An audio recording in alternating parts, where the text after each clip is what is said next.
approach. I mean, sometimes we take a hard bite. It helps us as well. Why do you panic? The way you, Papa, you know Papa.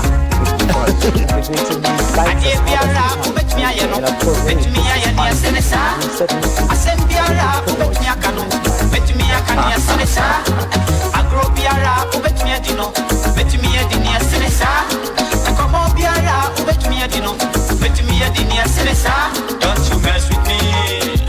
I'm so dangerous. You know, I'm watching sometimes our people disagree with you, but I mean, I understand some of your approach. I mean, sometimes we take a hard bite. It helps us as well. Why do you panic? The way you, Papa, you know Papa.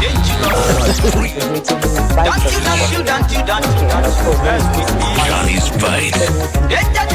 Johnny's Bite on Sunrise. Johnny's Bite.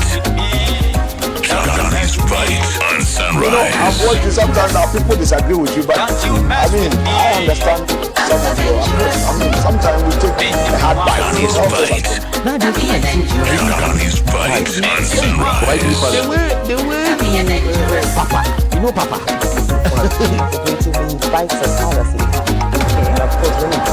Johnny's Bite. Johnny's Bite on Sunrise.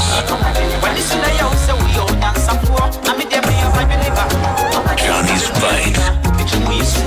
Johnny's Bite on Sunrise.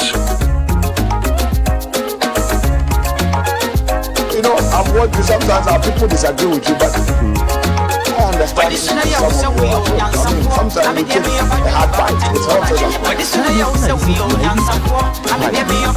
Why do you panic? The way you, Papa, you know Papa. You know, I'm watching sometimes our people disagree with you, but I mean, I understand some of your approach. I mean, sometimes we take a hard bite. It helps us as well. Why do you panic? The way you, Papa, you know Papa.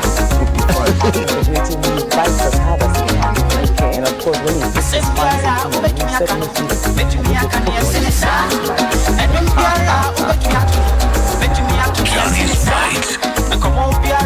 Johnny's Bite on Sunrise. Don't you mess with me. You know, I'm watching sometimes our people disagree with you, but I mean, I understand some of your approach. I mean, sometimes we take a hard bite. It helps us as well. Why do you panic? Papa, you know Papa. I'm so dangerous. Don't you mess with me. Danger, I'm so dangerous. Don't you mess with me. Don't you mess with me. I'm so dangerous. Don't you mess with me. You know, I'm watching sometimes our people disagree with you, but I mean, I understand some of your approach. I mean, sometimes we take a hard bite. It helps us as well. Why do you panic? The way you, Papa, Bismillahir Rahman Rahim. Alhamdulillah Rabbil Alameen, Hasbanallahu wa ni'mal wakeel. The Lord is my light and my salvation, whom shall I fear? And yea, though I walk through the valley of the shadow of death, I will fear no evil, for you art with me. Thy rod and thy staff, they comfort me. Thou preparest a table before me in the presence of my enemies. You anoint my head with oil, my cup runneth over, and surely goodness and mercy shall follow me all the days of my life, and I will dwell in the house of the Lord forever and ever. Amen. Assalamu alaikum. Welcome to Johnny's Bite. It's Tuesday. Yesterday it rained, and as usual, the stories remain the same. It appears that we do not learn. That's what it is. It appears that we do not learn. And you know, the conversation about galamseyers, one of my big uncles called me, sent me a message actually. And I won't say who he is because of the victimization culture that we have in this country. He was asking me why we still make a big fat news out of people who die in galamsey pits. Because naturally, they cause us more pain than the pain that they have gone through. The pathologist in the Ashanti region is telling us about the fact that children are now being born, some without limbs, some without ears, and all of those strange features. All because there's galamsey. Now, if somebody or some set of people have caused us so much pain, we're drinking heavy metals and all manner of chemicals, and it's hurting our kidneys and our liver and other organs within our body, and they die. God kills them. Why must it be big news? So he was asking me, and I was thinking, well, that could be a strong point. But just that's by the way this morning. But this morning I've come to remind you of something that happened a few months ago when we were told boldly by the government that we will not go to the IMF. It appears that now the IMF cash is coming. The first tranche is coming this week, we are told. And so everybody seems to have forgotten that there's a fundamental question that must be asked. We are all jubilating. Never mind that we said that we will not go to the IMF, and that anybody who suggests that we should go to the IMF are naysayers. Never mind that we told the people of Ghana that with the imposition of the e-levy, everything will be fine.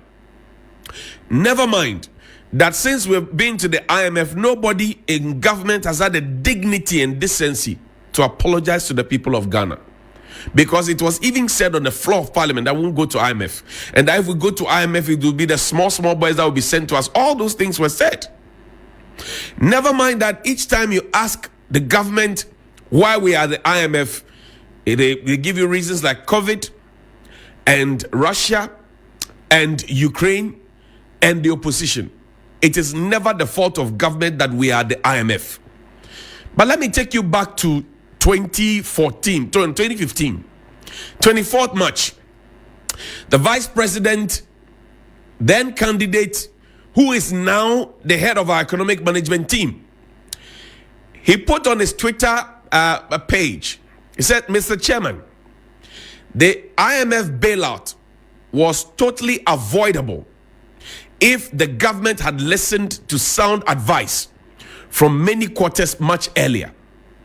But government refused to listen. Put that up, please. Put that up. Put it up. They believed in their own propaganda and said, Yentiobia, we won't listen to anyone. When government was cautioned about the scale of borrowing, the government responded that they would borrow more. Now that their propaganda has been exposed by economic reality, they are now forced to listen to the IMF. We have moved from Yentiobia to Yebetie IMF in Kwa. We will listen to IMF only. Dr. Mahmoud Bawumia, IMF bailout. Will the anchor hold? Distinguished Speaker Series. Right? And this was on the 24th of March 2015.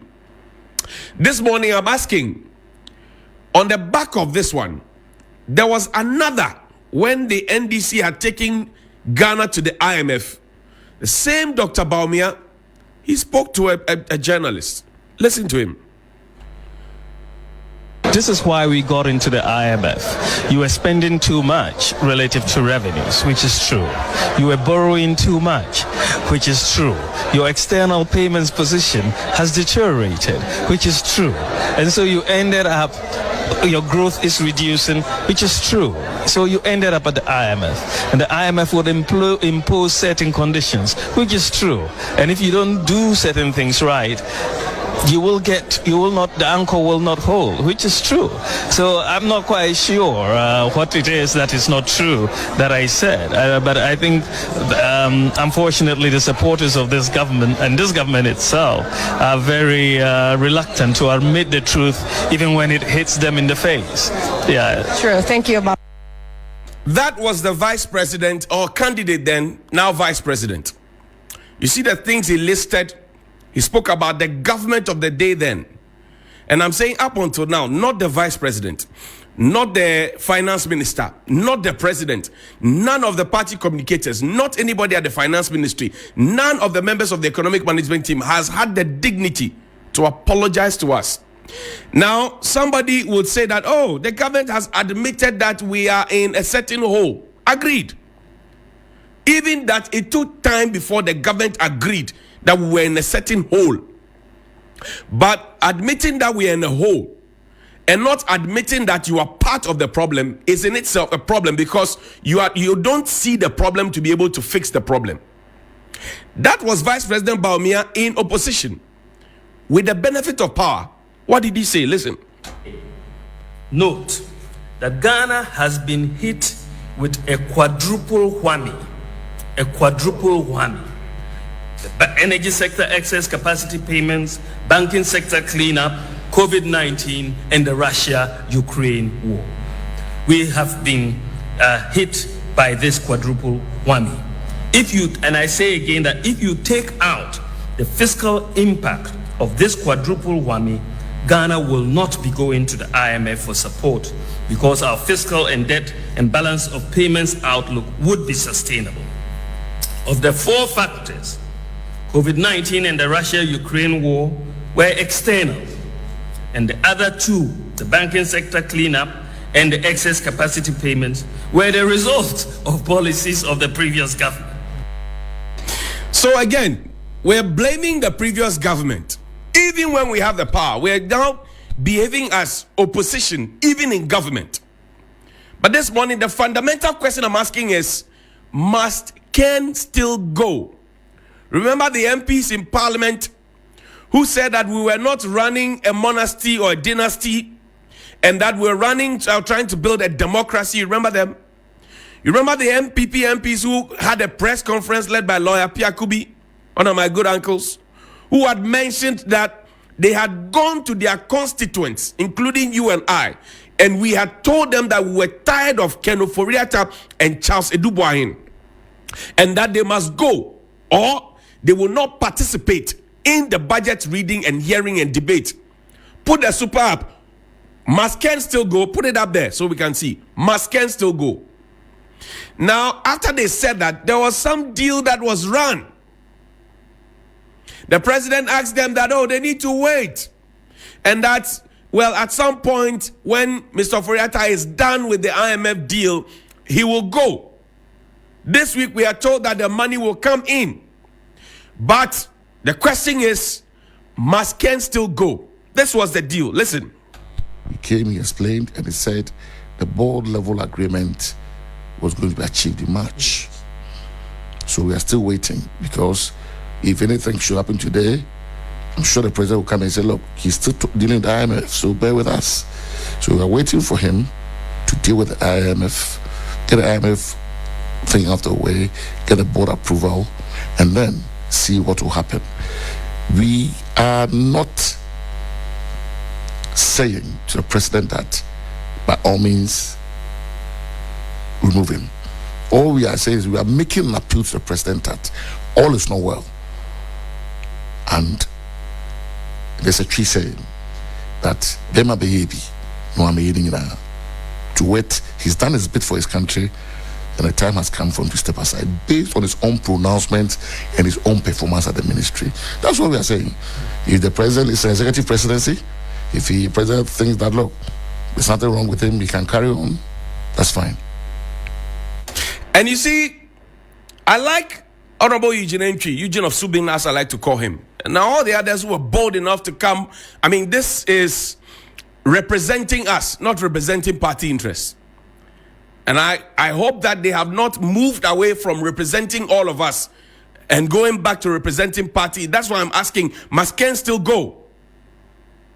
And I told you something, that if your members of parliament who came to tell all of us that they have consulted all of us and that we said Mr. Ofori-Atta and Dr. Charles Edouard should go, and Charles Edouard has been sacked, but Ken Ofori-Atta is as post, because Charles Edouard is not a family and friend, but Ken Ofori-Atta is family, you must ask your MP questions. And as you get ready for the primaries, you must show them where power lies, Kokromoti power. So what they said on your behalf, they must do. Now, there's one gentleman who also wants to become president. He met the MPP caucus abroad. Listen to him.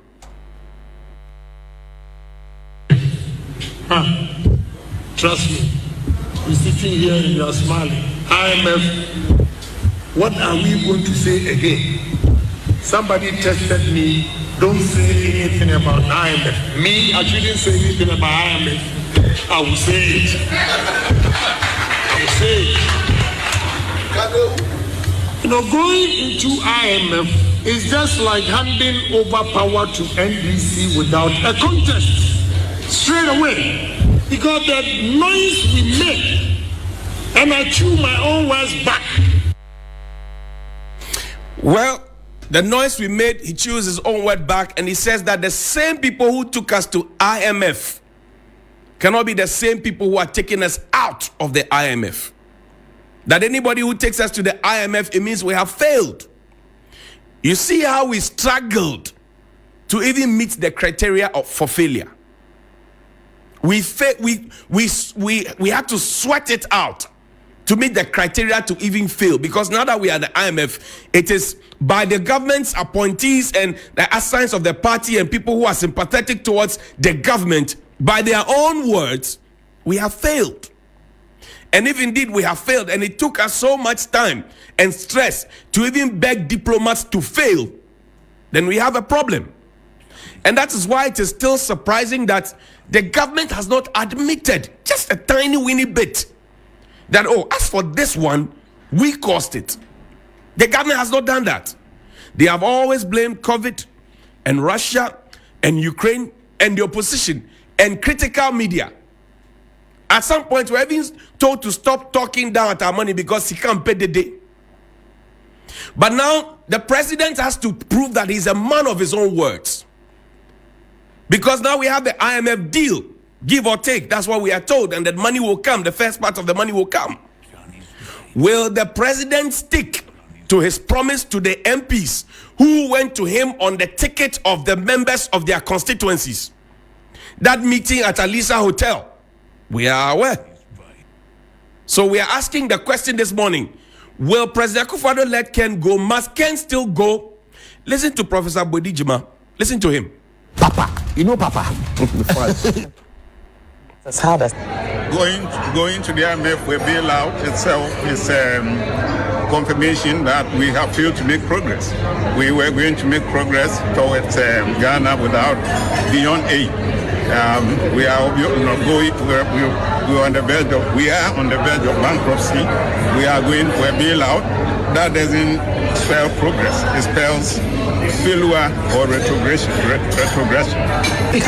Okay. And of course, when he puts his funds into you, you certainly feel it. I think it's forward. Johnny's Bite.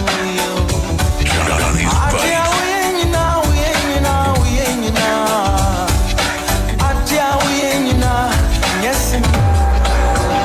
Johnny's Bite. Johnny's Bite on Sunrise. Accra gets busy on this frequency. 92.7 3 FM.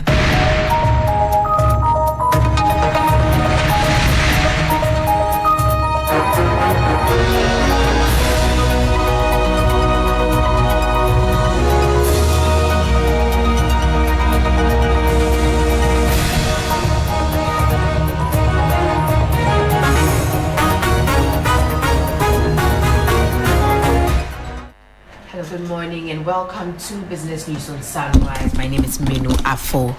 Coming up this morning, industry experts expressed their views at comments by former President Mahama to restore the licenses of collapsed banks. As far as practicable, the banking licenses that were unjustly cancelled by this government will be restored. There's a lot more to it, and it's quite unfortunate that we are having this conversation now. That me in my mind, that's what you have done. Okay. Unfortunately, we collapsed them. Also, a market analyst Kojo Lecha projects cedi could trade below 10 cedis by next week. We should see both our currency markets and fixed income markets react positively to this news on Wednesday. Plus, transport fares go down by 10% starting from Wednesday.